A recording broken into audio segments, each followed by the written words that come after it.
What? Talking about you. What? Heavy hitting. No.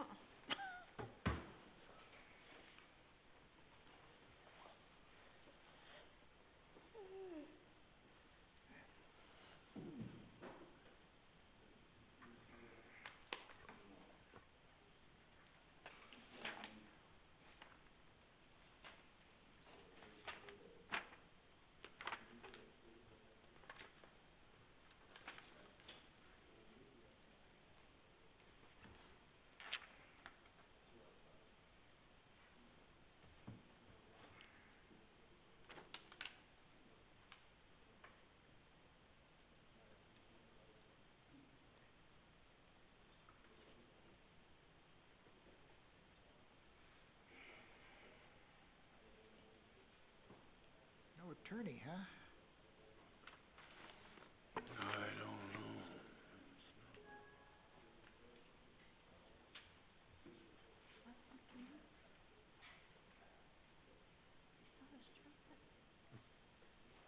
At Napa. I'm sure he will.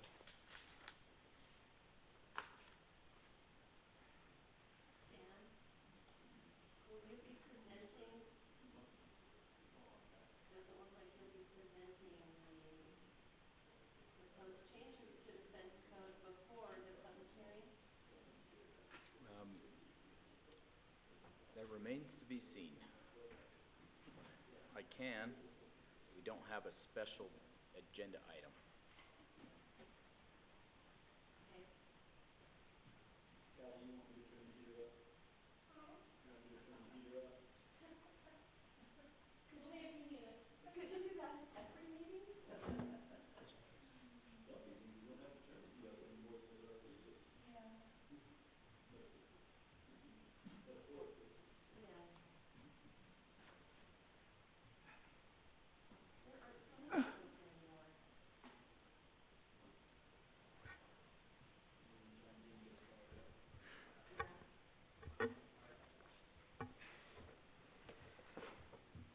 Rainy day today. We're ready to roll, Callie? All right.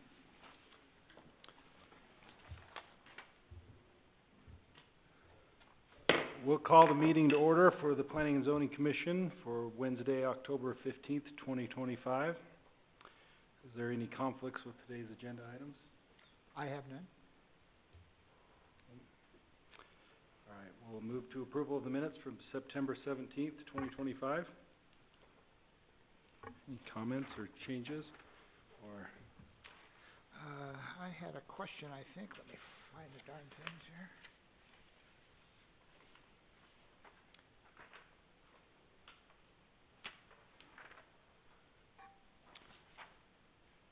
No, I'm in error.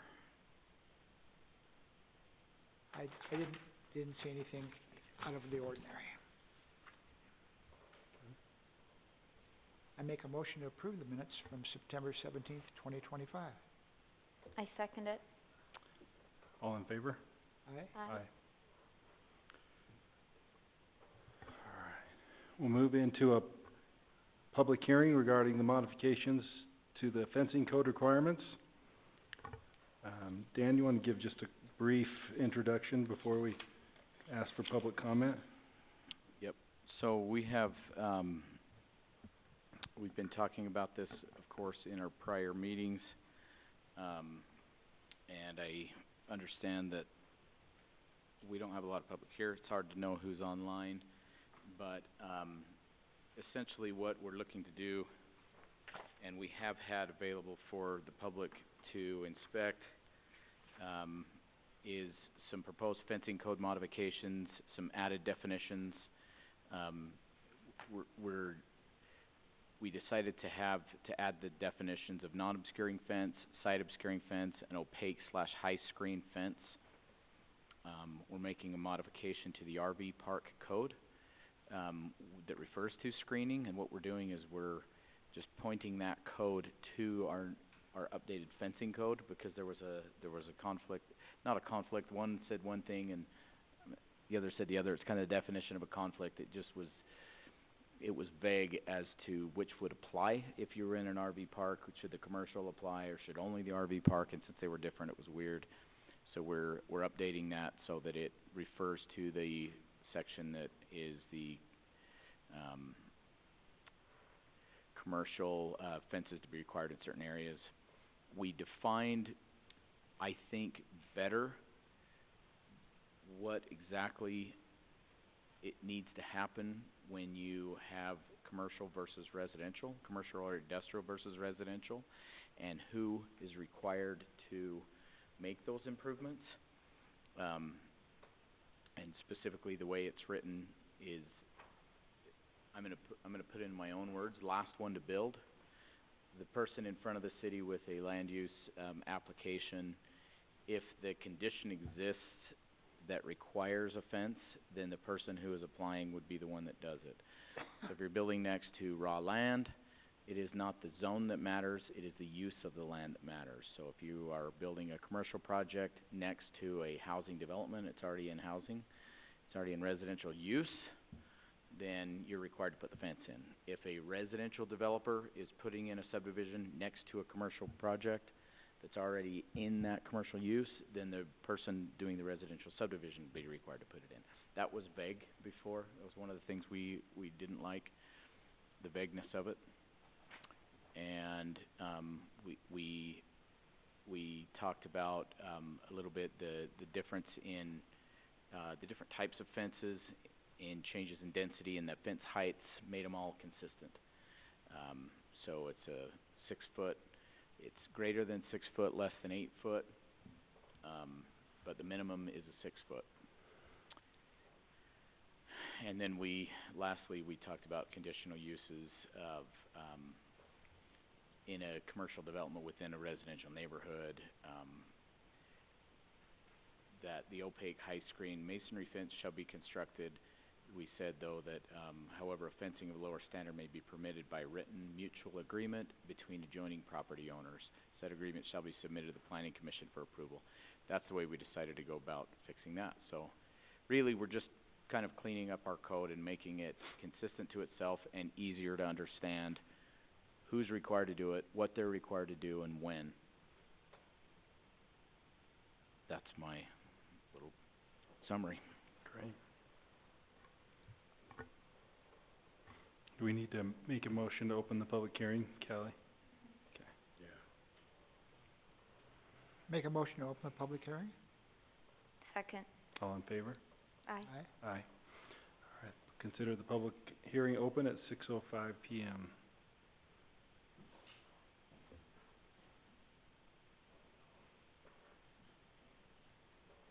Hi, Planning Commission members. Respectfully, my name is Janelle Zajac.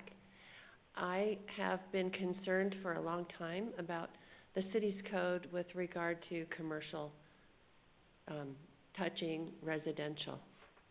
And I didn't hear exactly, I heard Dan describe what was going on, and I wasn't able to find the proposed code today online. But I would like to ask that those block walls are not fences, but block walls between commercial and residential. It's really important, especially with loud businesses and lots of exhaust and maybe backup beeps and key beeps, to at least block the noise. And we all know that chain link fence does not block the noise. I think that the city council made a mistake when they took care of the fence issue with the residential and the RV park, and I hope that the code is fixed from now until perpetuity so that those kinds of mistakes don't happen again. Anyway, thank you for listening. The code does say masonry wall. Yep, it does now say that Right, between the two. yes, the proposed code says masonry wall. In fact, when we're out of public hearing, I wanna share some small tweak on Oh, that. excuse me. No, it does say that. I'm just saying there's something I have to add to that, but probably better to wait till after the public hearing. But I was gonna comment the same thing you did, Dave.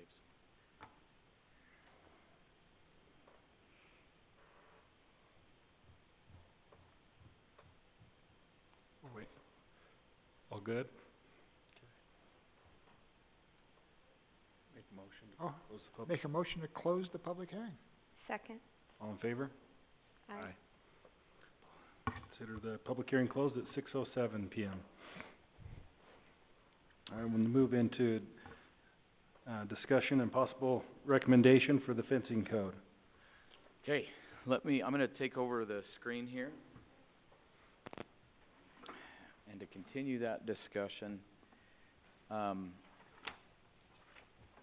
Councilman Dean, who is in the office, and I chatted for a little bit today on exactly that topic,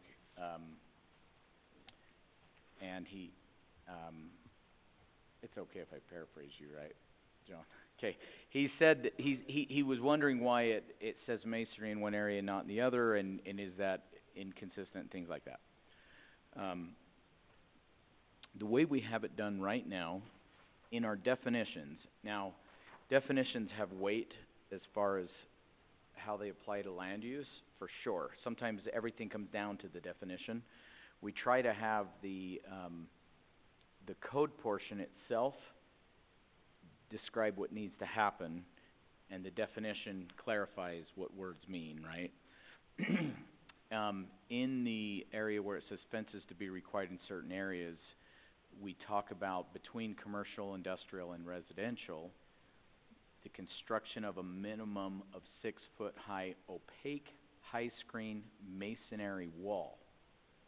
And we say the same thing on residential developments with a common lot line with commercial or industrial, same thing. 6-foot high opaque masonry wall. By definition, we call down here an opaque / high screen fence, and we then identify that you can have acceptable materials include closely spaced wood or vinyl boards, masonry, composite panels, or chain link with full continuous diagonal slats or fabric, right? So the way that it was written, I believe, now if you guys want to change it, we can change it. The way it is written is, we're saying that we want the opaque high screen fence, but in this circumstance, it specifically has to be a masonry wall. There's other places in the code where we require, where we talk about an opaque / high screen fence, like, where we talk about changes in density, where we just say a site obscuring fence or something like that, and you can have different types of site obscuring fences. It's just that specifically between a commercial and residential, we're further clarifying that it always has to be the masonry wall. You know what I mean? Are you guys comfortable with it? Do you not like that? Because my understanding is that I think it works fine. We could use opaque high screen fence any place in the code, and any place we use it could mean any one of those things. It's just that we're further defining it here as only the masonry wall option. And I thought about putting the word masonry in front of opaque high screen, a masonry wall, opaque high screen fence or something like that. Put it in front of it because it's describing it rather than putting it at the end. But I don't know how you guys feel about that. Do you think it's confusing? Do you want to tweak it? Because we know what we want. It's just how do we want to word it? Scroll back up to the definition, will you?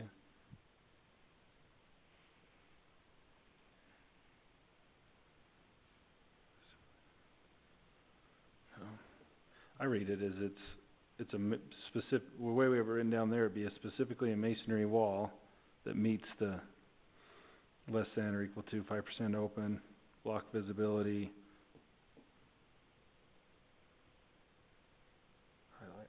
I don't mind how it is.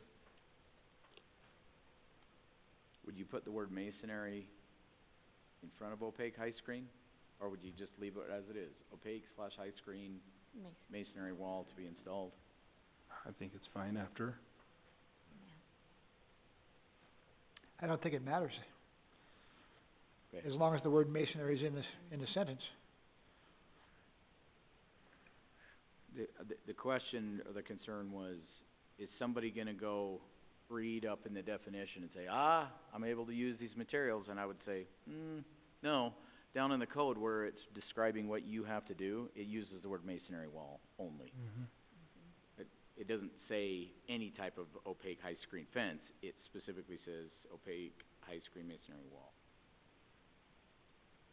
Whereas in a change of density, we just say site obscuring fence, which would technically be this one here.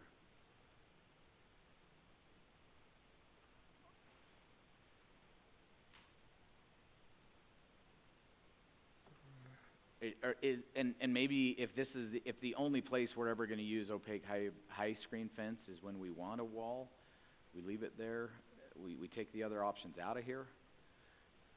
I don't know. Well, should you put only masonry then? That's what I'm saying. I mean, theoretically, you could require an opaque high screen fence somewhere else Right. I can see where that, somebody might, and not always make them do a wall. You know, we had quite a conversation in planning commission about the expense of a wall versus, you know, it's, you know, and of course we're living with the whole thing with the RV park and all of that. And we after having that whole conversation, we decided to leave it in and require it as masonry. Yeah. To my knowledge, that's the only place where we, at this point, require that level of opaqueness, is in that commercial to residential. And so, you know, I guess the question is do we expect to have any other use of that fence definition? If we don't, then we could get rid of everything but masonry. And then just say anything of a lower requirement than that is just site obscuring, and then that one has different options, right? So.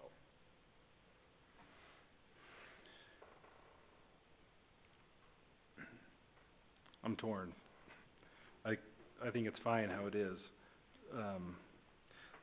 As someone that lives in a neighborhood that a block wall is required in between residences, I can say with high confidence that 6-foot block wall does zero for noise, zero. Doesn't help at all. I'll argue that with anybody who wants to argue. I live it every day. The site, however, is awesome. It's awesome to be able to block the site. But you can do that without Is that just 'cause sound bounces off of the house and yeah. the trees and all that, and it's, I don't know. I don't know what it is, but or it because doesn't 6 stop. foot is really not that high when It's really you not that high. I mean, my ears are above 6 feet, so. Hey, it blocks the sound for me perfectly, Shane, and I'm not gonna say anything about Miss Evans here. I was about to. Guess I can't speak for everyone on that, but the site thing is great, and I think, I don't know, then you're going into what's the best way to block sight, and yeah, the masonry walls are very aesthetically pleasing, but so are some of these other options. I'm probably rambling, but I don't know. I sometimes think masonry walls get more credit than they actually do help, but that's my opinion. Shane, I just wanna say that, be careful, because the more options you have and more complexity to your, you know, your rules here, whatever you wanna call it, the more that people will try to skirt the, you know, in their favor. We went through that with that RV parking still, and so I just be cautious. Shane, the only thing with the masonry wall, it's a little bit more sturdy than these other Maybe. options, Maybe. for the most part. Also seen in my Well, neighborhood that If blew they're right over. constructed right, they are, If they're constructed properly, yeah. a rock can go through vinyl pretty easy. Well, my neighbor proved that a rock goes through a masonry Oh. wall. I've got one. I have zero issues with how it is right here. Yeah. I think it actually gets that point, and you're requiring the masonry wall with that. That's how I read it. Do you feel that that's, the way it's written is enforceable administratively? I do, well, I do because I will be interpreting it and telling people what it means. The question is what happens after me and it's somebody else here in this administrative position? Will they always interpret it the same way? I think it, if that's our intent, I think it accomplishes it. If we're gonna have some other type of opaque high screen fence in the future that maybe isn't as needed for, you know, we don't need a masonry. We clearly have decided that we want masonry between commercial and residential. Is there some other type of use in the future that maybe would be to a slightly lesser standard, but we still want it opaque? Then we have a definition that can do that. So if that's the case, then leave it the way it is.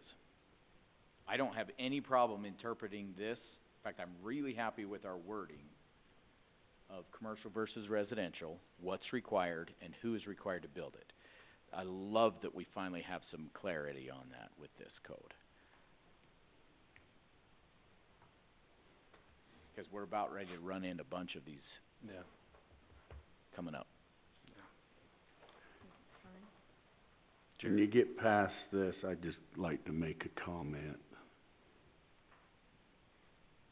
Jerry, you have any comments or feelings about it? I think I'm okay.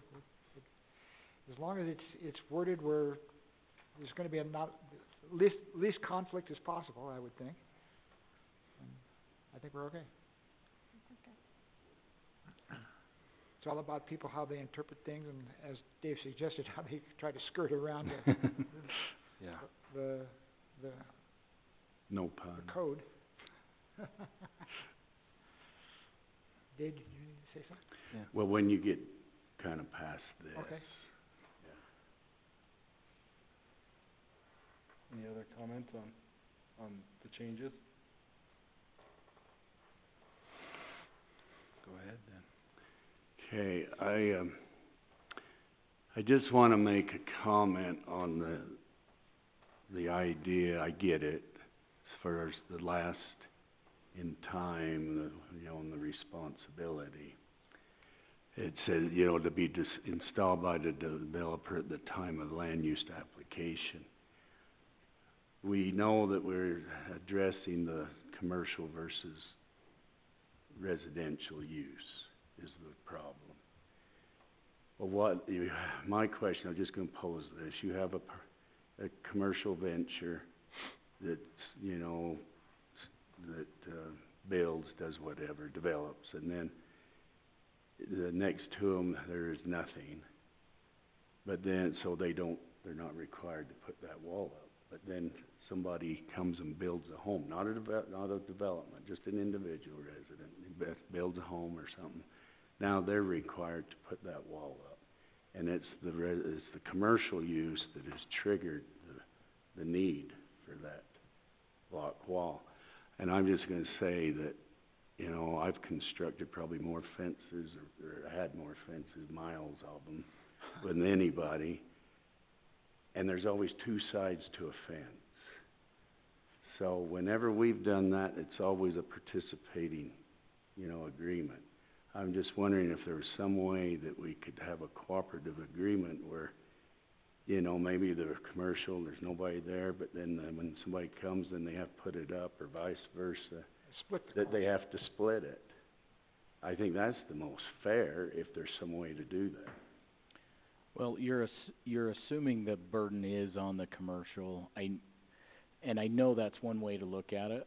If Weston was here and he's not, he always takes the other side to say, why are we beating up on commercial? They're trying to... Oh, I get that, Dan, but commercial is the reason. You have commercial against residential. No, commercial next to residential, residential next to commercial. Right. It's just two different uses, and you're putting the burden on one of them.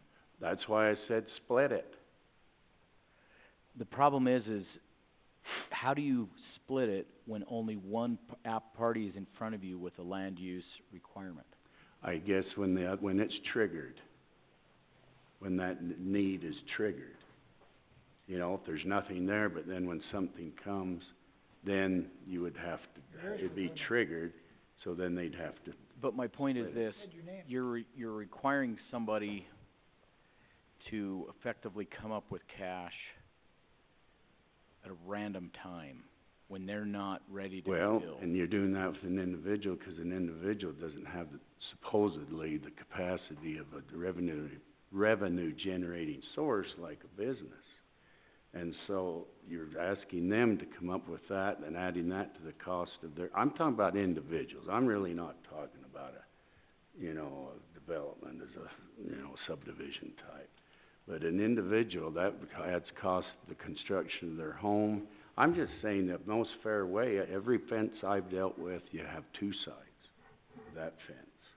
And the most equitable way to do it is to split it. And I get that, I'm just saying, it's really hard for the city to require another party that is not party to the land use application to financially contribute. I don't know how you require that. It could be part of it at the time when, either way, when you issue it to begin with, you could put it contingent on this being used and acknowledged in that, and then the same on the other end. But you're assuming it's a new commercial business, so we could have, there's a bunch of scenarios right now where there's existing commercial businesses that are already Okay. there, and that may have a residential home be built next to them. And right now, the way it's written, the person pulling the building permit on the home would be required to put in the fence. If you're saying that we would have some requirement to have that be split, we're now knocking on the door of that commercial business that may have been there for 5 years, may have been there for 80 years, and saying you now are required to participate in this fence because your neighbor wants to get a building permit. I just don't know how we can. But isn't it the the commercial that's actually triggering the, Maybe. No, it's the fact that you have commercial next to residential. 'cause if you had two residential, it wouldn't be a question. Right, or if you had two commercial, it wouldn't be a question. Right. So why is it the commercial that's triggering it? It's the You mean, well, It's you mean would you have to have a fence between two commercial? Is that what you're saying? No, I'm saying it's the fact that you have commercial next to residential that's triggering it, and you're putting that on the commercial business. And I'm saying it's just the fact that you have residential and commercial next to each other. But then you'll be putting it on the residential.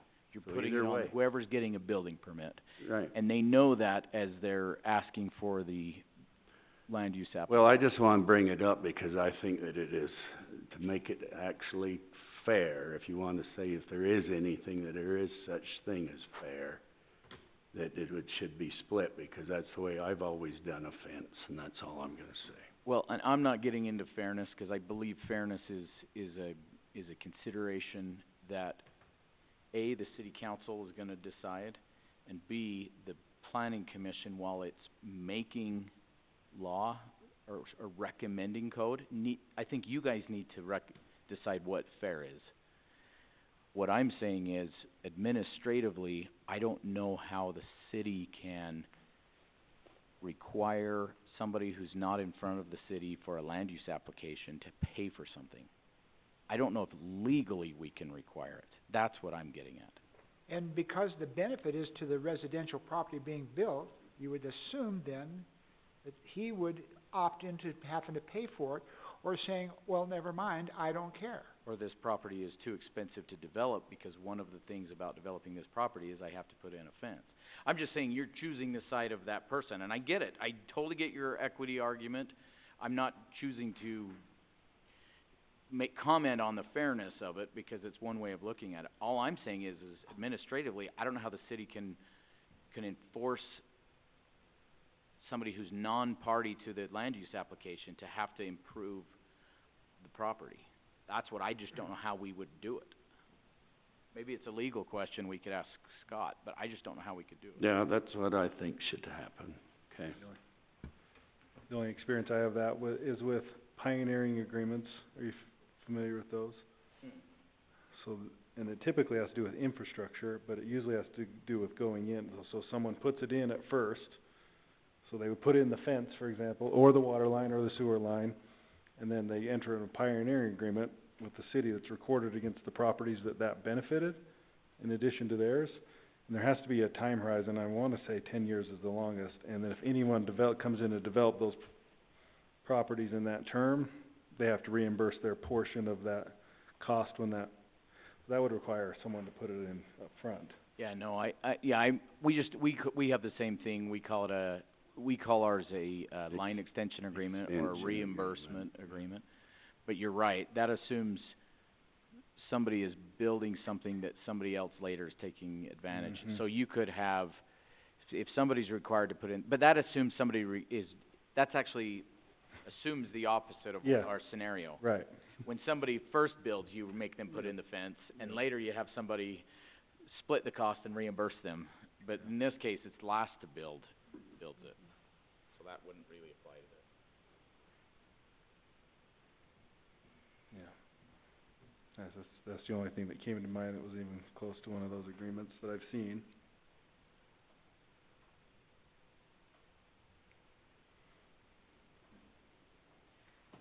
So, I mean,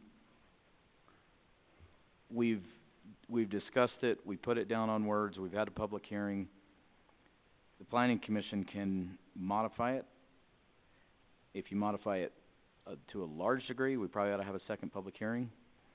If you make a minor modification, you probably send it on. You can send it on with a favorable or a non-favorable, or circle it and come back and discuss it again. But ultimately, it needs to go to city council for them to then debate it and do what they wanna do, so. If you guys like it the way it is, make a recommendation. If you wanna change something, make a recommendation and send it on to city council. No. Scott must be watching our meeting. He is in Moab. He is excused. I talked to him. He says legally we could not enforce it after the fact. Only time to enforce is when business or developer / homeowner needs our approval. He put after the fact in quotations. So you couldn't do anything like a line extension agreement like Shane? Well, 'Cause that- again, a line extension agreement assumes you're reimbursing somebody Right. for their investment after the fact. Mhm. The way it's written, that would never come into play, 'cause we're requiring the last person to build to put in the improvements. Well, I know, but if you did, you could require that instead of this, though. So what you're saying is we could require somebody to build a fence anytime. We would have to change the entire structure of this, not just before or after, but we would have to change it to zone versus use. 'Cause right now, we have it designed as what is in a certain use, and we ignore what zone it is. So, 'cause the only way you could anticipate what's gonna happen and require them to put a fence in on the front end is if it's by zone, assuming the land's vacant, right? And that could change too. Right, so that's another way of looking at it. Well, that's another Yeah, level I'm just deep looking at all complexity. the scenarios. I'm saying, let's say you're gonna put in a commercial subdivision, a residential subdivision. Let's pick on your subdivision, Shane. I think you live in Stillwater, is that the one that's more to the east? They back up against the commercial buildings there on 200 South? No, that's Maple Springs. That's Maple Springs, okay. I wasn't sure which one you We're lived closer to the in. You're closer to the west. Channel, Yeah. flood channel. Okay, so let's say in that scenario, the developer wants to build a subdivision, and all along 200 is zoned highway service, it's a commercial use. That would require a block wall to be put in, even though it's raw dirt, by whoever is doing the application. And then you could have that, what did you call it? Pioneering agreement, that then when the commercial development comes in later, then they would be forced to pay half of it. And it would come to the city and go back to the person who paid the front half, right? 'Cause they got this windfall of having already had the utility or the infrastructure put in. We do it with water lines, we do it with power lines. And the only like- caveat I would say is, I've only seen them when city-owned infrastructure's put in. Yeah, and it gets really difficult, 'cause you have to have really good records of the cost and on all of those things. And it's contractually done, it's a lot of work. I would stay away from it on something like a block wall. We do it on water lines, we do it on power lines. We've theoretically thought about doing it on road improvements. We've had a scenario that's creeped up, hasn't come to fruition yet, but that would require, you're doing it based on the zone, not based on the use. The challenge with that is you're ignoring the person who is living in a commercial zone in their house. You're giving them no protections. Like the RV argument, the reason why we had such a strong debate and all of that stuff was because the property owner in front of the RV, he lives in a highway services zone, but it's a residential use. That's why we were requiring the RV park to put all that in, is because it was next to a residential use, not a residential zone. Does that make sense?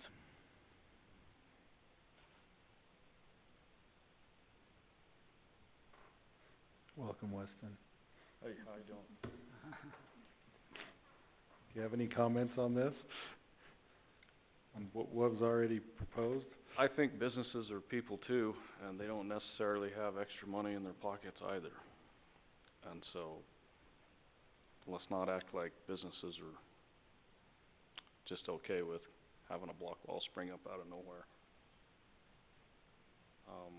I think if a residential zone goes in next to a business, they probably want it a lot worse and benefit from it more than the commercial would, so I think it's okay if they come last and need to pay for it. They're a developer. If we're worried about the cost of every house and the block wall, then maybe we should lax off on the block walls. I don't believe that they're absolutely necessary anyway. And we've already talked about drainage issues and the repercussions that come with having block walls everywhere.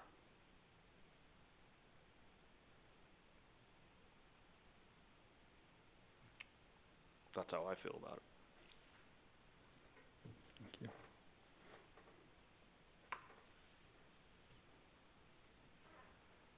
Any further comments, Jerry? I'm okay. All right, well, I think we're at a point where we can entertain a motion, whether that's positive or negative recommendation, or to table it. I'll entertain any of those motions. Well, I'll try my best. I'd think that we should make a motion to send it to the city council for their recommendations and their tweaking, if they need to tweak it. So just to clarify, does that mean it's a positive recommendation as the wording now sits? I believe so. I think that's the way I would suggest it. Is that what you're saying? Okay.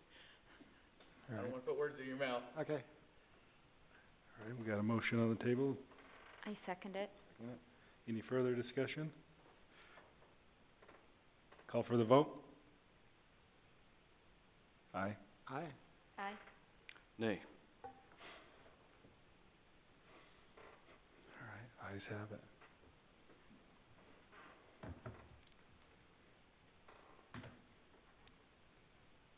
All right, we're gonna move to item number 6, the annexation policy plan and map discussion.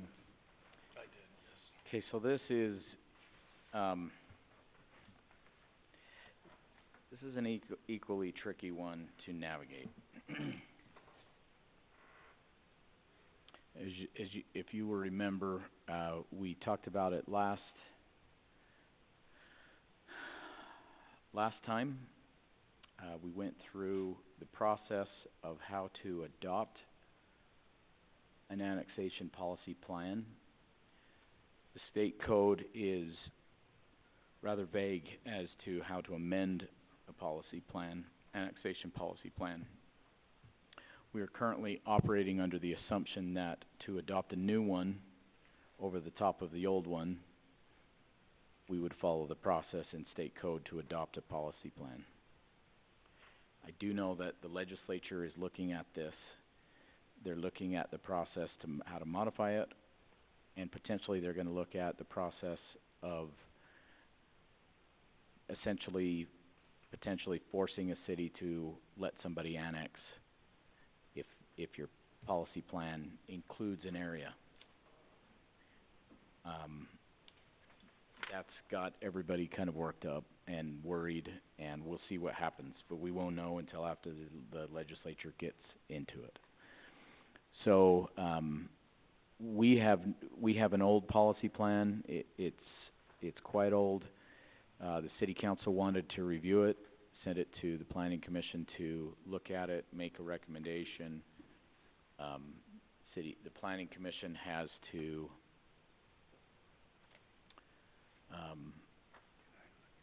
consider certain things. We have to have a public meeting for the affected entities. We have to notice them. Affected entities are not people. They are the county, school district, other entities that are defined in state code. We have to accept written comment after 10 days. We have to revise the plan if appropriate, and then we held a public hearing and we have to have a 14-day notice. After done with the public hearing, we make any final modifications that we want to based on public hearing, and then we send it to the city council. They hold a second public hearing and then do what they want to do. So, and we talked about it. I asked the question, what do you guys want to do? Do we want to consider changing something? I talked this over with Scott a little bit today.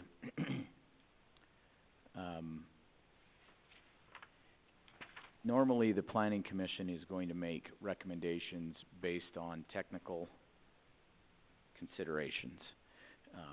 We do not have the budget, have not engaged a firm. I don't know what happened. That's weird. I'll close that and reopen it. We have not engaged an engineering firm or a planning firm or something like that to come in and look at it and make recommendations. Dropped your watch. Dropped my mouse.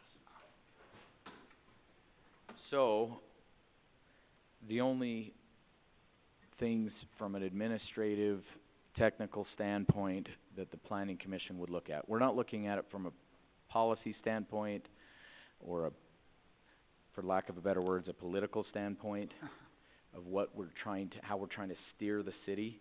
We're looking at it from administrative and technical standpoint, right?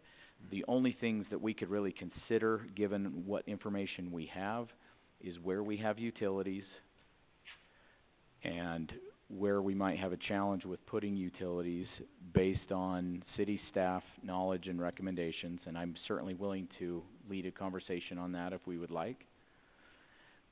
Outside of that, I would say leave the policy discussions to the city council, pass it on whatever way you want to, if you want to shrink it or you want to leave it alone or something like that.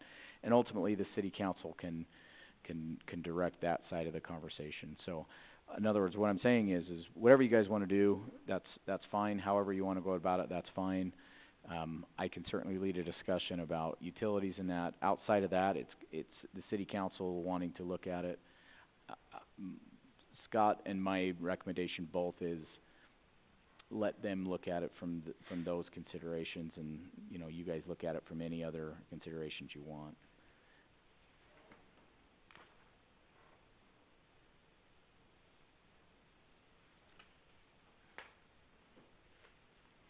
Well, considering that's the technical information we have at the hand, maybe we should have that utility discussion.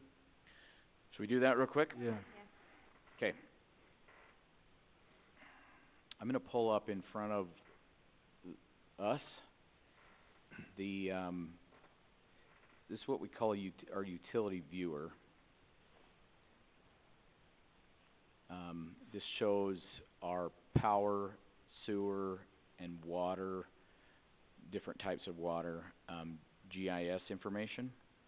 It is not 100% accurate. Your city's GIS is something we're always looking to improve. Aldo has a big love for GIS and a passion for getting getting this not only improved and accurate, but also adding more and more information to it. So, you are looking at a lot of data and only a fraction of the data that is possible for us to continue to add into our GIS layers. And I hate the way it currently is done. They used to have it where I could just toggle specific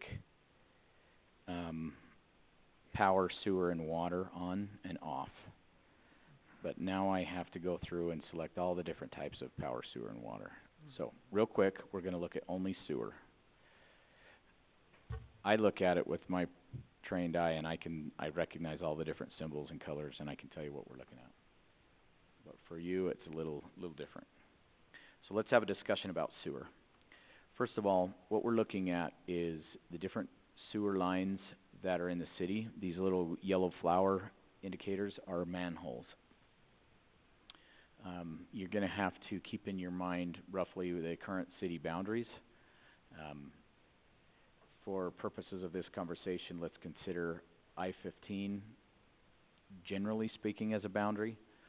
You're going to have county that kind of dips over that line back and forth, but I think we can all agree that I-15 is probably a natural boundary that we want to fill in these holes as we have our frontage road and all that stuff on one side of I-15.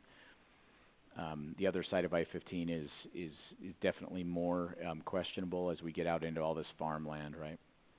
So what we have is we have several sewer, what we call outfall lines that head out towards the sewer treatment plant and the lagoons. We have a major one that goes under the freeway right under 2200 West. It goes right out past the new Maverick and on out. We have a major line that we call the Bryan Head line, which comes across the flood channel at 1200 West through Maple Springs down 200. It goes on out, crosses under the freeway, and heads out. Gap Road, the different colors of lines are different size lines. And then ultimately they all connect right out here, and then there's only one outfall line from there on out. We also have two crossings here, kind of in the center of town. We have this crossing that crosses here and another crossing that crosses right here that meet up and head out. You'll notice that 700 North is the farthest north that we have any outfall line that will gravity feed out all the way. Isn't there something off the TA? There's nothing on the TA. They said that. They must be on the septic. The Terribles on the north end, on the north interchange, they have installed a lift station, complete to a high engineering standard, not double redundant, but redundant power sources. It's a variable frequency drive system that will, and it's designed to collect. We actually had them overbuild it. It's designed to collect anything north of about right where you see these little fourplexes here. Anything north of that in this rough area right here is designed to be collected into that lift station and pumped back down a pressurized line back into our system. They've had to install all of that at their cost. Per state law, when we get more than one municipal customer on that, then the city has to take over ownership and operation, and we factored that into everything, including easements and cost and all of that stuff. So that was a huge financial burden on Terribles, but if they wanted to build, and they wanted to build where they built, that was a requirement. Other than that, 700 North, anything north of 700 North is not super viable. I mean, anything, like for example, we've had a lot of conversation as we've talked about the airport, the industrial park area, this big grant and everything that we're doing to run in the road and water and power. We're not running sewer out there. We will have the easements that if we had, let's say we had a large business come in there that absolutely needed sewer rather than, septic, they would be required to install that pressurized main all the way back.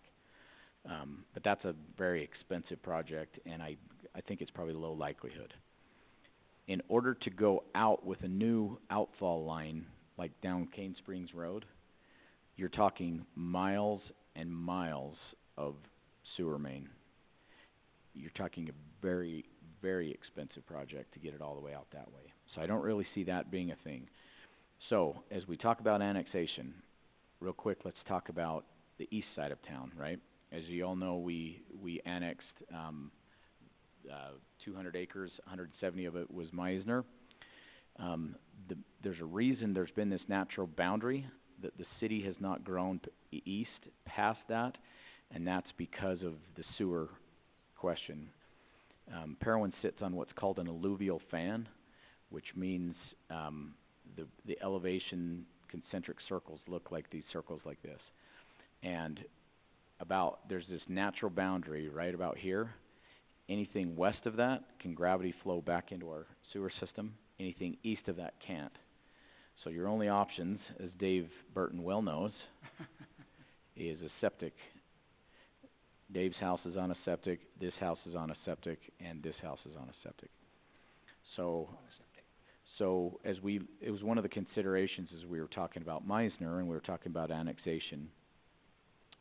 And ultimately what went into their annexation agreement was, if you tie onto the city sewer system, not only are you gonna have to build your own collection system, you're gonna have to build your own sewer lift station, redundant, all up to that high level of design. They're gonna have to build a pressurized main to take that sewer back to tie into our system. And we added another caveat in there that says that the city has the option of charging customers on a pressurized, on a lift station, a higher monthly fee. The reason for that is we literally have to pay the power bill for operating that pump, and we also have to replace those pumps when they go bad, and that's very expensive. So we said that we are going to potentially, and we will, charge a higher sewer monthly amount to any customers that are serviced by a lift station, and we intend to do that. And then they cover their own cost, right? So the question is, our priority is definitely a gravity-fed system. It is not impossible to have a lift station and to have non-gravity sewer, but it's just not really the option. I mean, the optimal level. So if you're using utilities as a boundary, the question is should we bring in our annexation that has to do with sewer, right? If that was a consideration that you wanted to consider, it's definitely part of the conversation to say maybe you don't want to go north of 600 north. Maybe you do. You just have to be serviced by a lift station. So that's the north end, that's the east end. As we get out into the west end, almost any of this ground out in here is easily serviceable by sewer. You run into the same problem when you get west of this 2200 line. In fact, right now we have some commercial entities that are looking to develop this property, which was once part of a large subdivision called the Eagle Rock Commercial Subdivision. It used to be the same owner.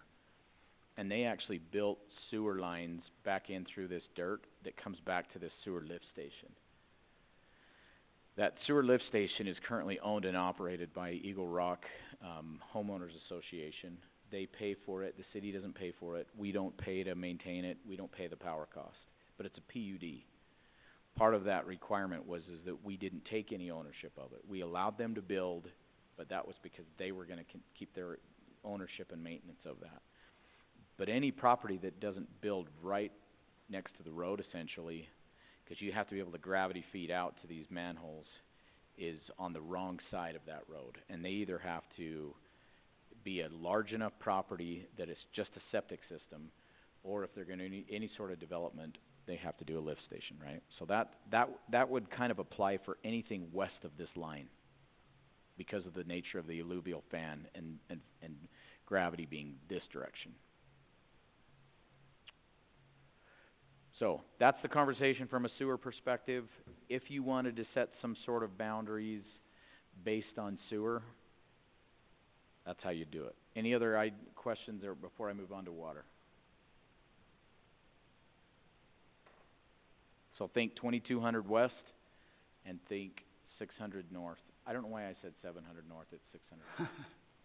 700 north is down here. No, it is 700 north. Mhm. It's called 600 north on the other side of the freeway. That's in the county. I don't know why they didn't use our same addressing when they named that road. I've never noticed that it's 700 north on one side and 600 north on the other side. That's funny. Anyways, that line.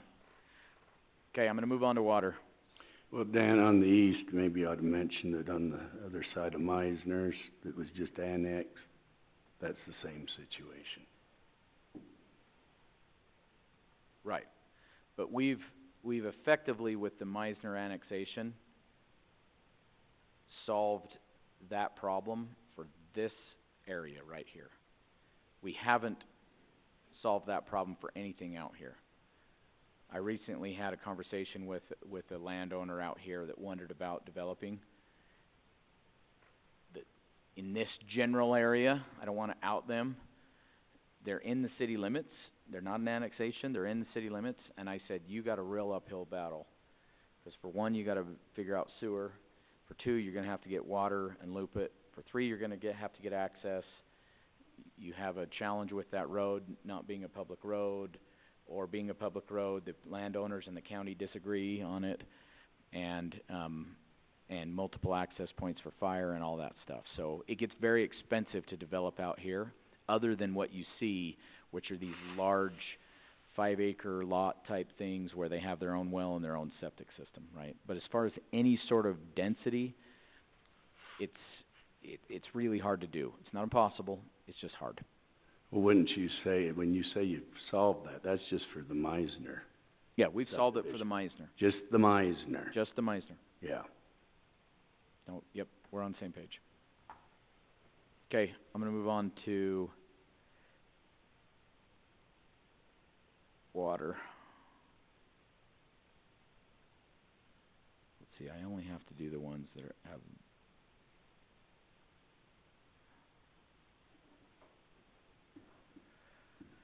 All right, water. Ooh, we're going to look at our hydrants, valves, water mains. That's what I really want to show. Okay. Now it gets really colorful. We have different colors as we talk about different types of lines. These little red X's are fire hydrants, and so forth. So not to get into too much detail, the little white X's are valves and things like that. Water is an interesting situation, because we have water customers on our system right now that do not live in the city limits. By ordinance, we do not allow anybody to connect to our water system or sewer system outside of city limits right now. But these are grandfathered because they were already connected. You have a line that runs under Gap Road. You have a line that runs back here to the Evanses. You have a line that runs down 600 West, which has homes on all of these. And then you have this line that runs down 200 North out here that services these homes. The different colors, different size lines. Yeah. Yellow means 2-inch. Yeah. Let that sink in for a second. We have a 2-inch line that feeds these homes. So even if we didn't have an ordinance that says 2-inch, and you'll notice what you don't see on here are fire hydrants. There's no fire. So we're not required to provide the same level of service outside city limits as we are inside city limits. It is like a small bonus that they have culinary water, but their fire service is just like the rest of the unincorporated county. but they have service, and we get new requests. I got a request earlier this week or late last week. They were asking about hooking onto city sewer out here, and I said, sorry, we can't. And they're like, well, my neighbor's on your system, and I said, I know. They're grandfathered. There's an ordinance. We can't put anybody new on. And ultimately the question is, why would you ever sell the services, municipal type services, outside municipal boundaries? The metaphor has been used that you're giving away the milk without selling the cow. They're not paying property taxes that everybody else pays, yet they're getting the services that really, the huge advantage of being inside city limits. I feel this one to my core. I live outside in the unincorporated county. I'm on a well, and I would love to be on municipal water. I love the well for its price, but until I have to replace something on it, plus the quality of the water is horrible. But I can't jump on city water without annexing into the city and or something like that, and so I live this all day, every day. So it's very convenient when you have city services, yet you live out in the county and you don't have to pay city property taxes. So regardless of parity and equity and all of those conversations, we just have our ordinances that say you can't have water or sewer outside of these areas.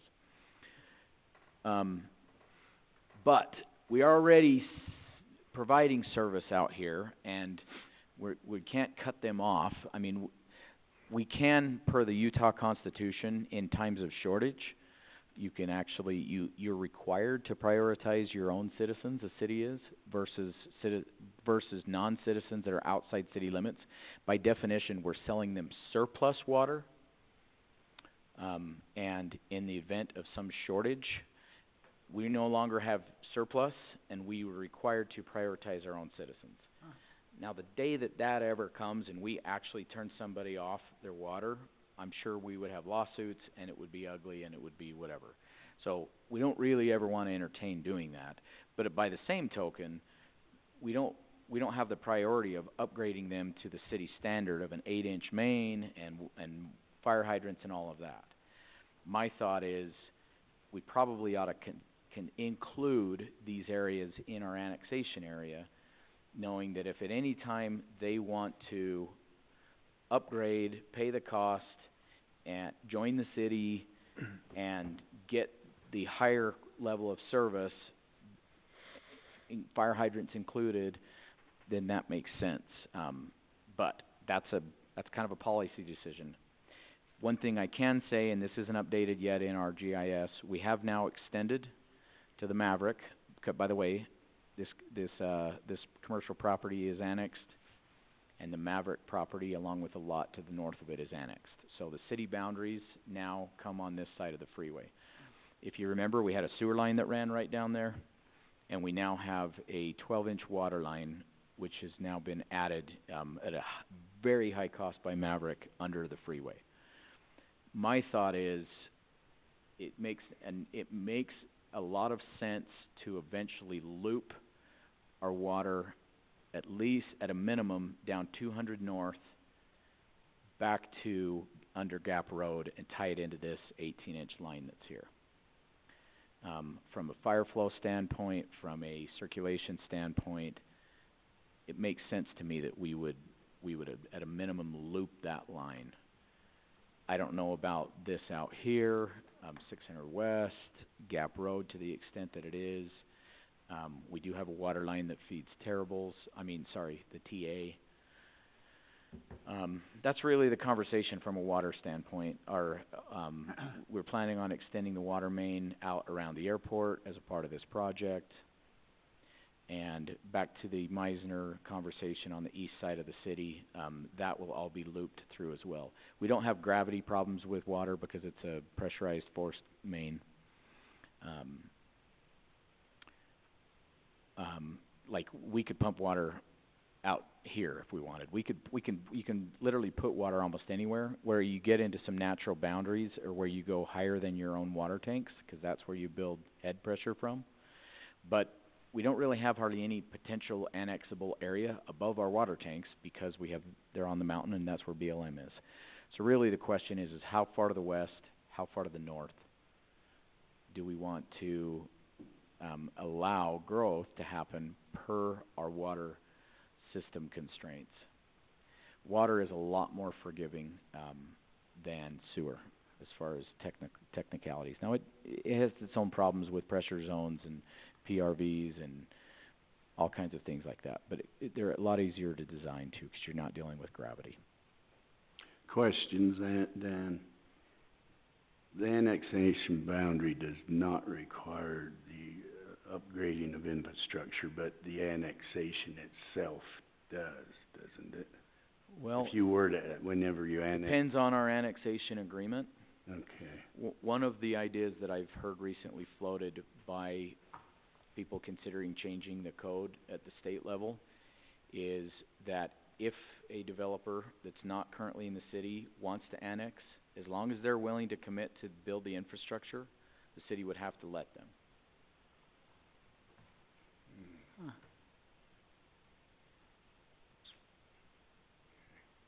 Right now, it's purely a legislative decision. So what we're really talking about when we get into that space is this balance, this trade-off of Utah's goal of trying to outgrow our housing problem and local zoning authority. And, you know, basically, do you want to preempt local government by taking away their ability to define what the size of the city is? And that conversation is coming, but part of it will be about utilities, because that's always the thing that cities are going to complain about the most, is say, we do not have the planned infrastructure expansion into that area, we don't want to service that area, it's a high cost or high maintenance or something, and so that's where I expect this to go, is ultimately for them to say, well, as long as we're willing to commit to it, you can't use that as a reason to say no. So, that's the conversation on water. Any other questions on water? Real quick, let me just, in like 4 sentences, talk about the different aspects of water. We could talk all day long about water and be bouncing off the different surfaces of it. As Councilman Dean knows, he's been diving in for, 2 years now, learning all about water. With water, we're dealing with paper water versus actual water. We hear that a lot. Paper water is the right to pump water from a specific place or divert water from a specific area or stream or source. Then we talk about sources of water. And then we have surface water, we have underground water. We have culinary water versus irrigation water. Usually the thing that matters the most to everybody inside a city is, generally speaking, culinary water. It's what allows you to live in your house. Now, pressurized irrigation is pretty important too, and it does have its impact on culinary. But when we really get concerned about the ability to live where we live and water constraints, we're generally talking about culinary. When we're talking about culinary, there's 3 aspects of that when we talk about our planning from a capital perspective. We're talking about supply. That is literally our wells and our springs. Can we get enough gallons to support the demand? Then we talk about distribution, and that is the pipelines in the ground. Can we deliver water to the right place at the right pressure and cover fire flow for the fire hydrants? And then the final aspect of that is capacity or storage. And now we're talking about how much we have in our water tanks, right? So we recently did do the city's water master plan, and it is, close to 100 pages. It goes into all of these things, distribution and supply and water rights and our tanks, storage, and all of that stuff. And now you kind of get into whether are we at any sort of limits as far as growth is concerned. You can have a lot of different conversations around all of those topics, from supply to capacity in your tanks to water lines, and do they need to be upgraded, or what size lines need to be put in, and if you have growth in a certain area, you're gonna have to upsize the line. So, like I said, we could talk for all days about water. Let me just summarize in general. From a capacity or storage standpoint, we don't need another water tank for decades. We have a lot of storage. We do have to replace tanks as they get old. That should be able to be done with our water rate structure. From a source standpoint, we have 2 primary wells, and we have a third well. Even during the middle of the summer, we only pump 1 well at a time. We also have our springs, which we're bringing back online. We do live in a desert. We have been in a drought. Nothing is ever guaranteed. Springs can dry up. Caves or wells can have problems, can jam up, and you can have cave-ins and things like that. But we are not pushing the limit on our supply. Bringing our springs back online, we will pump our wells very rarely. So that's pretty much our supply picture. It is projected as we grow at a rate of 2.5%, which we have never grown anywhere near that rate, that we would need another well in like another 10, 15 years, under worst case scenario from a growth perspective. I don't think that contemplated bringing our springs back online. So that's our supply picture. We have a lot of wiggle room there. And finally, we have our distribution system. Our distribution system needs work. It needs a lot of work. We have done a lot of work. Hat off to the city, hired Joe Melling to come in. The city bonded and borrowed a lot of money and upgraded most of our east-west lines and our north-south lines. We now have a pretty good system. We do have some areas where we still have smaller lines, 6-inch lines, even some 4-inch lines in some neighborhoods. The danger there isn't that it's not that you don't have pressure, it's that you don't have fire flow under the requirements. And ultimately what we're trying for is 1,000 gallons per minute at 20 PSI during the peak hour of the day, under peak demand. So those areas are identified, and we are going to be taking a huge bite out of that apple with this upcoming financing that we do for our spring project. We're also going to finance a bunch of these upgrades in some of these areas that are the highest priority. So we will be continuing to work on that. Any new development, they're required to build it to the city standard right out of the get-go. Otherwise, we don't even permit it. So that's our water picture. Like I said, it's a lot more complex. We could go on for hours and hours and days. But from an annexation standpoint, as we look at infill into the areas on this side of the freeway, it's kind of a no-brainer, a given. We just annexed 50 acres right here. They're going to have to tie into our water system and probably loop it back around, which actually should help some of our areas on the west side of town there. We have a really good, robust system. It's fully looped out here. It's really not that difficult to grow here on the west side of town, our side of the freeway. From another side of the freeway standpoint, I already mentioned we'll have a 12-inch line to the end of Maverick's property. We do not have large lines that cross the freeway any other place other than that new Maverick line. This is a 4-inch line that crosses. This is a 4-inch line that crosses. This 2-inch line has been abandoned. This is a 2-inch line that crosses, and we have a large line that crosses here to the Terribles. And this is fully upgraded here. What size is that line, TA, the green? I believe that's 8. 8-inch. Dan, are you Oh. sure that 2-inch line's been abandoned? I don't think it has. It has. It's still in place. Oh, It's just not in they use. just come in, okay, never It's mind. this 4-inch line that covers it now. This 2-inch line is not in use. The valves are just turned off. I think it's still in place. So I guess the question is from an annexation standpoint, we can serve anywhere out in here physically. It's just, do we want to match kind of our sewer, areas? Do we wanna have so many feet out from the freeway, as a boundary? I mean, we can pretty much put water where we want to, considering the fact that development is gonna have to cover the cost of putting it in and extending it. We have our main lines right up to the freeway in many cases. Yeah, this shows as a 6-inch line crossing into TA. I don't know if that's right, but that's what it shows. I don't know. I was just curious. Okay, should we switch to power?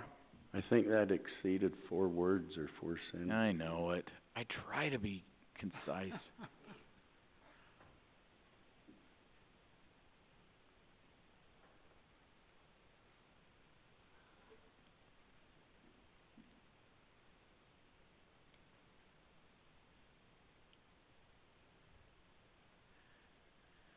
I'm not a power engineer. I'm not an engineer on any of these things. I just deal with them all day, every day. We have one substation, and we have distribution lines. You see this dotted line that comes out here to Paraguna? That's because the hydroelectric generator at the base of the Red Creek Canyon belongs to Parowan City.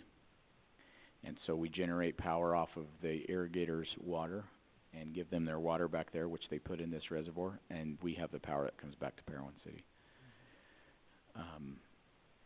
We also have power line that goes up the canyon, and we have power line that feeds all of our existing services.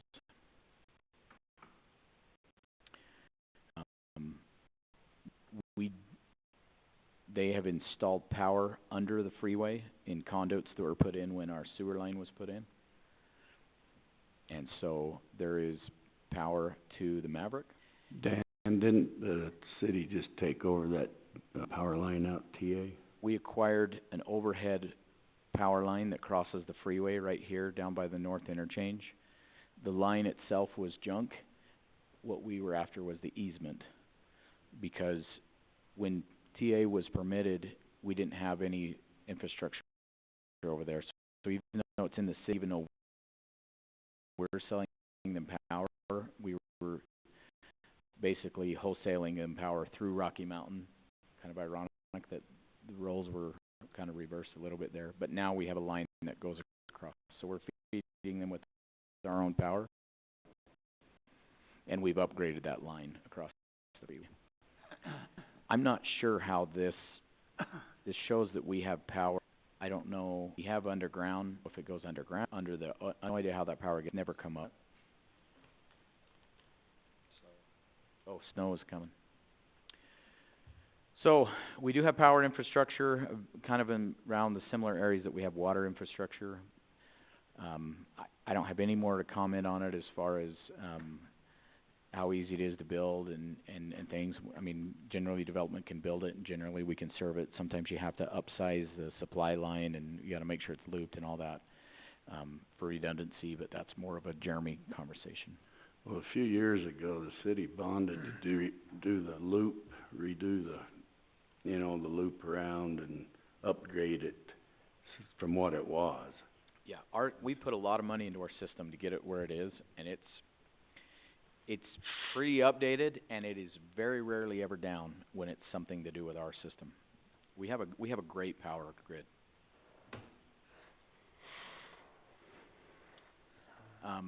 During the annexation conversation, it happened to be when Rocky Mountain kept turning off our power because of their fire settings, and people kept saying, "We don't even have enough power for ourselves. How are we supposed?" We have plenty of power for ourselves. It had to do with the transmission line being turned off because of a policy made in, Salt Lake. But we do have plenty of supply on power. But that's the power conversation. That's your utility conversation in a nutshell. A really large nut.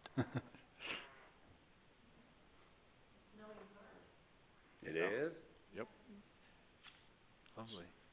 Hopefully it doesn't break our trees. You see snow? Snow. Yeah, we don't need a bunch of snow on top of our leaves. It's about an every other year Oh, I occurrence can't nowadays. see. So, is there any, I mean, that's about all the technical stuff we have. Oh, my I God. mean, we could talk traffic, but it's not, it's about the same conversation. Oh, gee. Yeah. The same places where we cross the freeway and kinda get into these areas of where we kinda have our major roads and where we've kinda planned for that on our transportation master plan. Just maybe might add that this map doesn't reflect Meisner or that new annexation on the west. On the east? Oh, yeah. Oh, yeah. Those two new ones. It doesn't show them Right, colored in, correct? 'cause isn't the pink the actual, It was the City city limits? limits at the time the map was created, Yeah. you're right, and this was an old map. So any thoughts? Where do we go from here? What do you guys wanna do?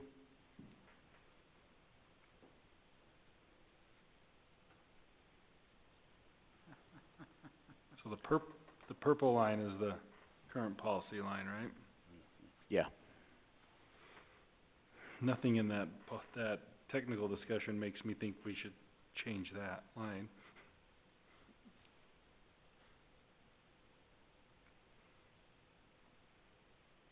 Right here is 2200.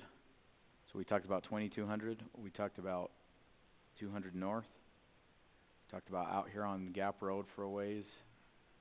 We talked about 600 switching to 700. And then we have some water that comes out into here. So the question is what about here? What about here? What, you know what I mean? Yeah, but I think we should just follow what currently drain and maybe suck those in from the north.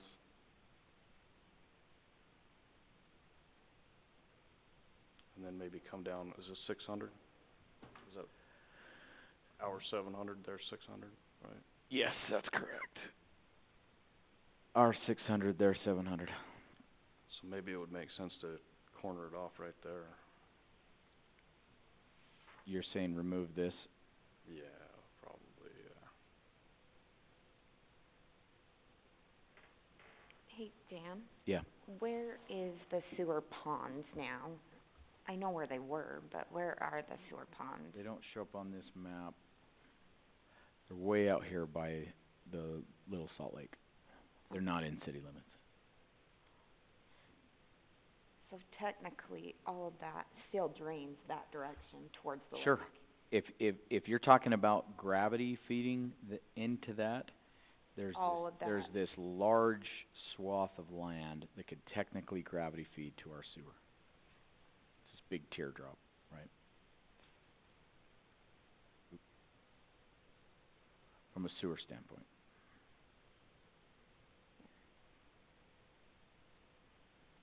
Yeah, there's basically this line that goes like this that is less easy to get into the sewer. We could do a joint venture with Paraguna and drain the whole valley.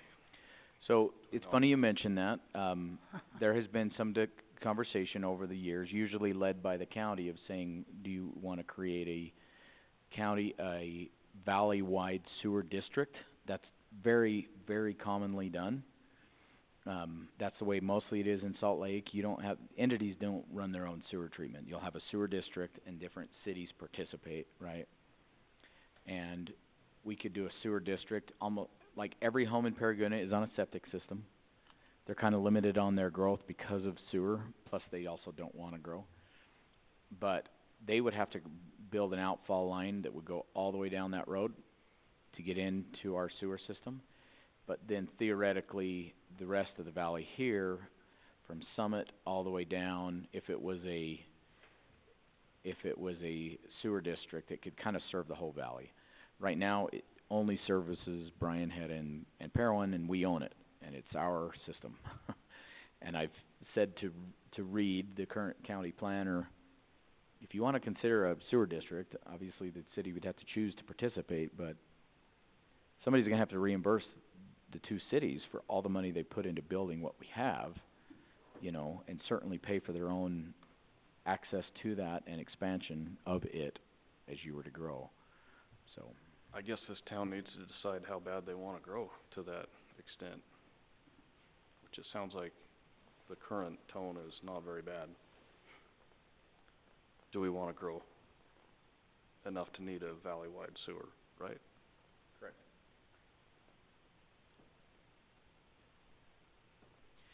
Without access to sewer outside the city limits, there is a buffer zone, which is not exactly this purple line, but it's something similar to that.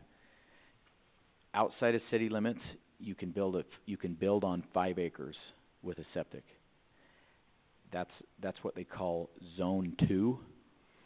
Outside of zone 2 is zone 4, and you have to have 20 acres to get a building permit and a septic tank. That's the county rules. 20 acres, as you get closer to the city, you go to 5 acres.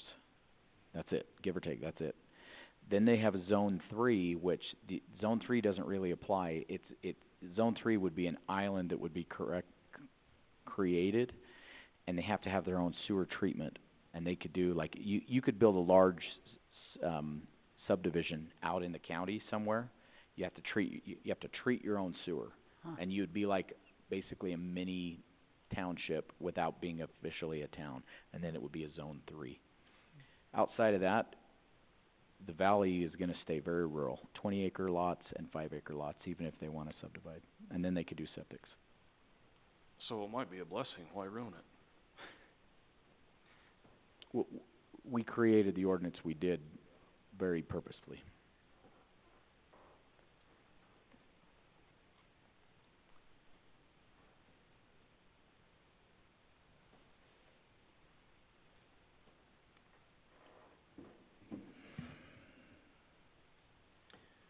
Versus Cedar City Valley, which you'll notice has grown out. The way that was able to happen is the county and Cedar City had an agreement that subdivisions in the county could tie on to the Cedar City's outfall lines and pay the county a sewer fee, and the county turns around and pays the city a per customer sewer fee. And it allowed the county, that Cedar Valley, from there all the way out, most of those subdivisions are on Cedar City's sewer line and not in Cedar City's area, because the county and the city have an agreement for them to access it, right? That's how the Cedar Valley has effectively built out like a city, faster than the annexation of Cedar City has. So this is really again, back to a policy consideration. To Cecily's point, we can serve it out there. It's just, we chose not to unless they annex. And now we're talking about where do we have our annexation boundaries, so.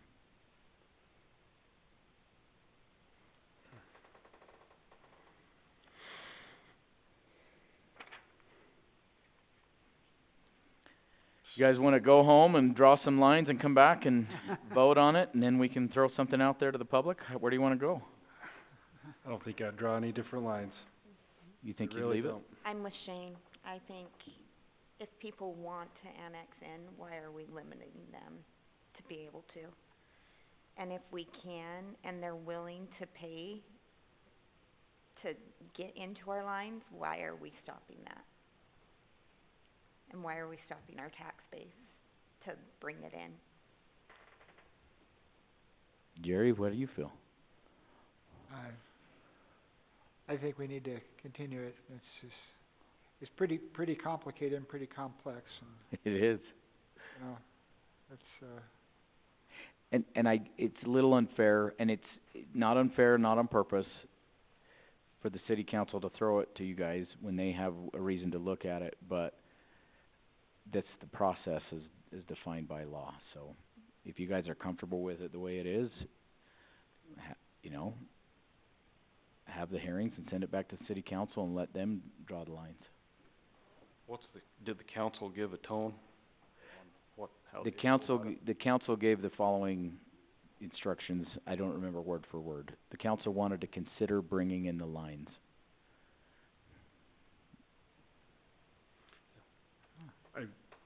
I can see that, but trying to remove the political side of my thoughts away, all the reasons why I would or wouldn't are more on that line than they are the technical information I was given.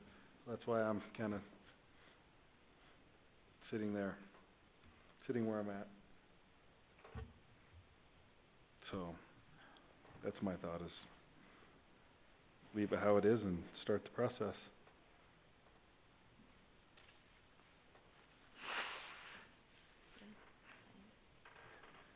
We having head nods? If we have a consensus with a motion, we can start doing advertising and things like that. It'll be a fairly just, you know, unexciting process, Yeah. other than to let everybody know we're considering it. Yeah. And do they have input? Yeah. But we wouldn't be recommending a specific change. We would just be publishing what we have and saying, how do you feel about that? We can get input and all that stuff. Sounds fun. Jerry, how do you feel about that? I think that sounds like the way to go. We're kind of, we kind of taking a neutral look at it and then letting everybody have input. Right, exactly. And you may get a whole bunch of people that come in and say, pull in the boundaries. You may get people that come in and say, broaden the boundaries. I don't know what we would hear. I don't know if the school district has an opinion. I don't know if the county has an opinion. I'm really interested to see what the county's opinion is. And then we will specifically ask them for them to have input. So they can give us input. You guys can mull it around and see if you want to actually recommend something after we get all that input. And you can kick it back to the city council with a recommendation. So we like that? Uh-huh. Okay. So we just need a motion to begin the public process? Yeah, that that's what we need. Anyone wanna make that motion? You wanna try it? Go for it. How do we word that? Making a motion to begin the public process and With the map as is. with the map as is? That works. Second? Second. Any further discussion? All Aye. in favor? Aye. Aye. Aye. All right. Move to item 7, private lands and shared driveway code and discussion. All right. These aren't hard. These next two are easy. The last one is super easy and quick. Okay, so you guys remember we recently had the property owner in front of us that was wanting to get a building permit on a shared driveway. That ended up going to city council.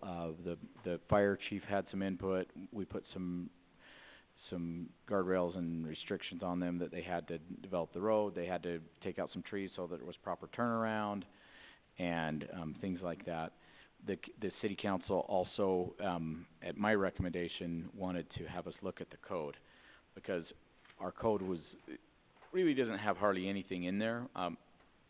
I've looked and found some pretty good code that is based largely on international fire code about conditions that we might consider a shared driveway, a private lane versus a street.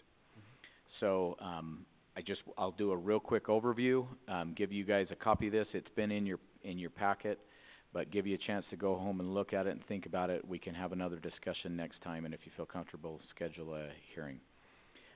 Essentially, because we have talked about it recently, so I won't start at a granular level. We'll just start at a high level. The idea is that you go from, in terms of complexity and use and number of homes and requirements, the simplest being a driveway, a private access that serves only one unit or lot, to a shared driveway. Shared driveway is a private access serving up to 2 dwelling lots units or lots with a recorded cross-access easement. That's what we had with what we were just looking at with that property owner. Graduating up to a private lane, which is a privately owned and maintained access that serves more than 2 and not more than 4 dwelling units or lots, built to standards established in this section, and then finally a street. Any access intended to serve more than 4 dwelling units or lots shall be constructed and dedicated as a public street. So, the full spectrum is a driveway to a public street with 2 stops in between. The standards for a driveway, 12 feet, may serve only 1 dwelling unit or lot. Shared driveway, and remember this is up to 2 homes, 16 feet wide, an all-weather surface. The reason it's all-weather is because the second you have 2 on there, it becomes a fire access road. Recorded access and maintenance easement required. That's so that they legally have the ability to use it, both of them, and maintain it. Maximum length, this is straight from the International Fire Code, 150 feet unless an approved turnaround is provided. That's an approved cul-de-sac or hammerhead at the end of it. Now we get up to a private lane, 3 or 4 dwellings, minimum paved width. Notice the word paved. I don't know if you like that or not. 20 feet. I don't know what that is. Maximum length 400 feet without an approved turnaround. The reason you're able to go longer is because theoretically you can have cars pass each other and they're not forced to back down the road, right? Because it's wide enough they can pass each other. Must provide a hammerhead cul-de-sac meeting fire marshal standards of exceeding 150 feet. Utilities must be located within recorded easements of an adequate width, because now we're going to have to put utilities down that easement, almost guaranteed. They're not going to be a lateral, it's going to be a utility main. A recorded perpetual access and maintenance agreement among all lots served. No parking permitted within the lane except design pullouts approved by the city, and that's because just the width is too short, or too narrow. Then we get into a street, and we just have public standard. Trash collection, we do not collect trash only on public streets. That's our current code in our trash collection. We don't drive down private lanes or up shared driveways. A lot of times you get into safety issues, the steepness, the narrowness, and all of that stuff. So that's our standing policy. This is consistent with that. All shared driveways, private lanes must comply with International Fire Code. Ownership and maintenance, we will not accept any responsibility for construction, maintenance, snow removal, or repair of any shared driveway or private lane. Subdivision review, the creation of more than 2 lots accessed by a shared driveway or private shall require subdivision approval. So that's it. That's just a very basic shared driveway, private lane, something that we could put in our code and I think is pretty dang reasonable. The only thing we have right now is in hillside development. Is what? Hillside development. Yeah, remember that discussion. I put some supporting info for you to look at. That this is all quoted out of the International Fire Code. This talks about fire apparatus access roads, dead ends, dimensions, grades. Appendix D, which is out of that same thing. Takeaways from that is consistent with what we put in there. So, that's my little presentation on that. Any conversation or question? Want to take it and look at it? Come back and pull it apart and... Where's your widths, Dan? The widths are driveway of 12, shared driveway of 16, minimum of on the private lane is 20. On the lane, okay. On the lane.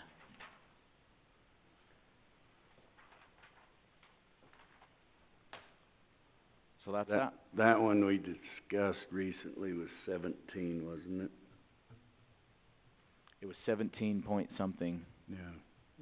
and we were telling them it needed to be at 20. So I want to check it. I haven't looked at this. I created this really quickly a while back, and so I want to go through it myself again and double check and make sure it's consistent with itself, consistent with all aspects of the fire code and all that. But That's all I have for that, and that's in your packet, so if you wanna go look at the email and read through it. I don't know that I have any comments right now, but. Okay. Yeah, let's bring it back and discuss it and move it forward on the next meeting. That work for everyone? We definitely do that. Okay. All right, we'll move forward to item 8. Governor's Office of Economic Opportunity, Rural Community Opportunity Grant Application Approval. Okay, so, since this is in the minutes, and I need to attach the minutes to the grant. The city is applying for a grant. We are applying for a large grant from the Economic Development Agency of the Department of Commerce, federal government. We are also applying to the Governor's Office of Economic Opportunity through the Rural Community Opportunity Grant Program. We're applying for $600,000 from the state one. We're applying for $5.2 million, I think, from the EDA. We also have private funding from Goodfellow out there on that new building out by the airport. And finally, the city is committed to doing some in-kind match, potentially some cash match, depending on how it all works out. Total project is about $7.2 million. One of the steps in applying for the GOEO grant, Governor's Office of Economic Opportunity, is you have to have a positive recommendation from your planning commission.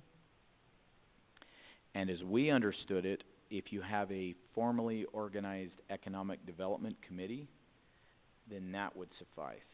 We formalized it for the purpose of applying for this grant every year after year, because this is always a grant we're going to try to go after. But as we were getting ready to submit the grant, they said, you need a recommendation from Planning Commission.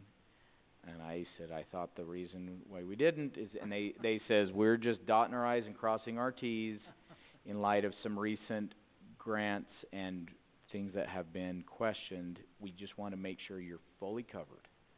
And I said, we're happy to get it there. So I said, what is the Planning Commission supposed to weigh in on when it comes to a grant? It's not really what they do. And they said, well, they should probably weigh in on, is it appropriate in that zone? Is it consistent with our general plan? Things that the Planning Commission looks at. So, what we're applying for is funding to build a new airport road.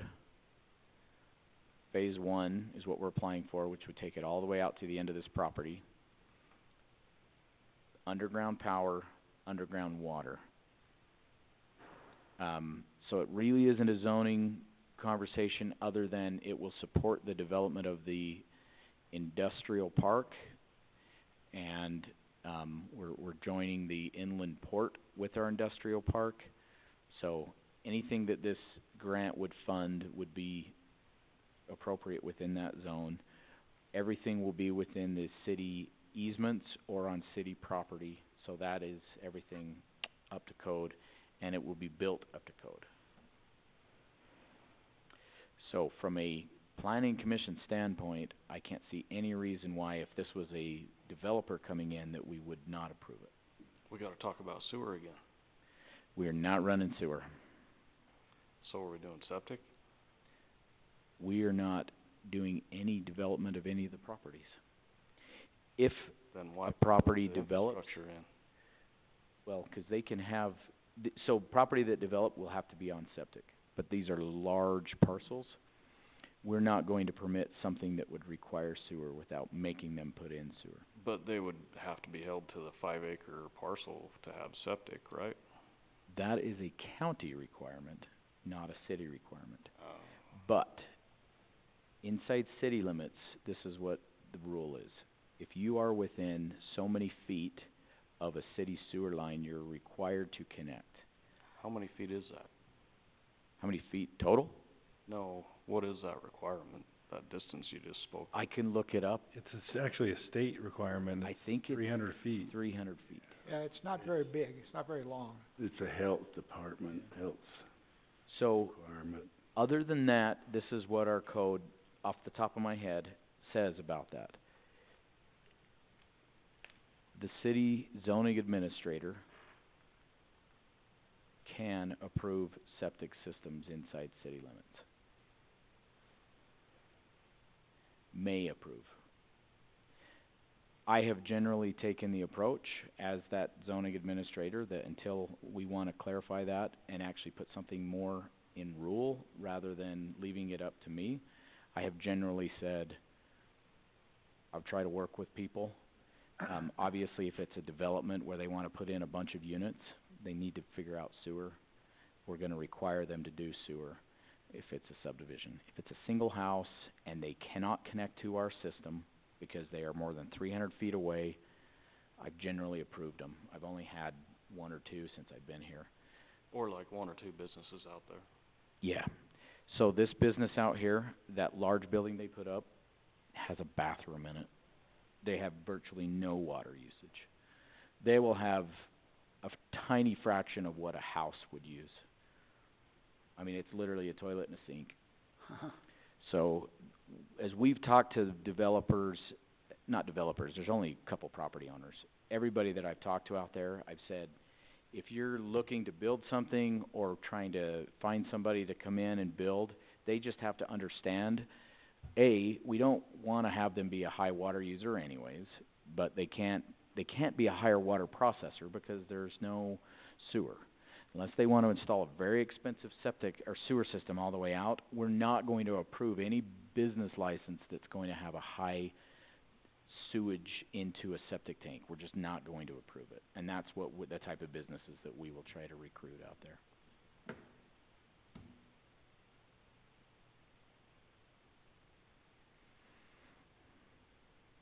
So, we just need a recommendation that we can apply for the grant.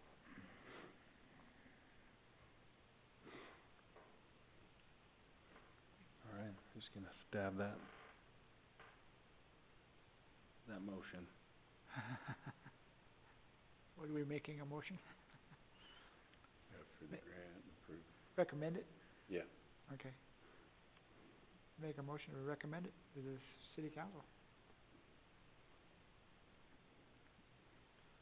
I'll second it. All in favor? Aye. Aye. Aye.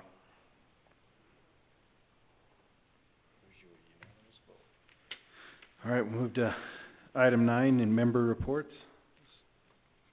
Councilman Burton, do you have any report? Just a comment. I just want to say that I'm kind of in a precarious situation here. I don't vote. So if I interject something, it's more to maybe get a different perspective on the discussion and see if we can get something, you know, some answers or questions, a different perspective. And tonight was a good example in having the attorney weigh in and getting those type of, that feedback. So just don't think that I'm trying to sway you anyway. It's to help me as well as maybe to get a different perspective out. Kelly, I'm going to Maybe switch we back can to you. discuss. And Dan doesn't need to think I'm trying to oversway his, you know. Dave, I think you do a really good job. For the most part, I know some of these things you have a really strong opinion, and you sit there and you appropriately, for the most part, 99% of the time, you let the planning commission do its thing. I like it. Yeah, 'cause it is hard to just sit here and but I appreciate your work and your perspective because I can, you know, you've got to get different ideas are good, you know, to have discussion and people that have different, That's you why know. we have these committees. Yes, exactly. And so, you know, and it's good to glean that from an individual and then to see, you know, and kind of maybe get some ideas that I wouldn't have otherwise. So I just hope you take that for the right spirit. And I appreciate, you know, your perspectives and all you do. Thank you. Jerry? I have nothing. I don't have anything. Cecily? I'm good. Just one thing, I'm going to Utah Land Use Institute 2-day conference next week up in Salt Lake. is very expensive. That's the reason why we didn't invite the planning commission to go. I'm sure you guys are really sad that you didn't wanna go to a 2-day conference. They're planning on talking about housing. Half of the day entirely is gonna be dedicated to talk about annexation and potential changes that they may make to the state code. Not to mention everything else in the housing space. So I really did not wanna go. I had a lot of conferences in the fall. I try to be but I looked at the agenda and I was like, I gotta go to this thing. So I may have more information to share after I come back from that. Hey, Mr. Chairman, I just thought of something. When you talk about this the annexation, the policy plan as far as, you know, the boundaries, that correlated, one reason it came up is because of the rural done right.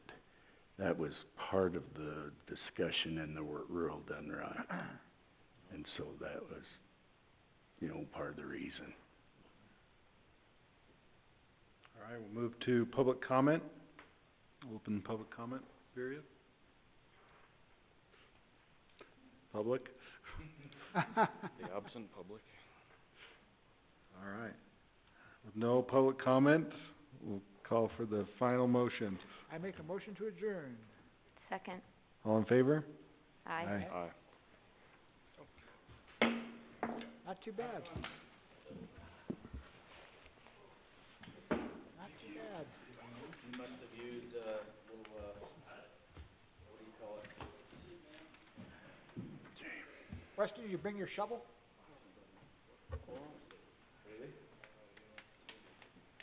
Weston, you bring your snow shovel? Good?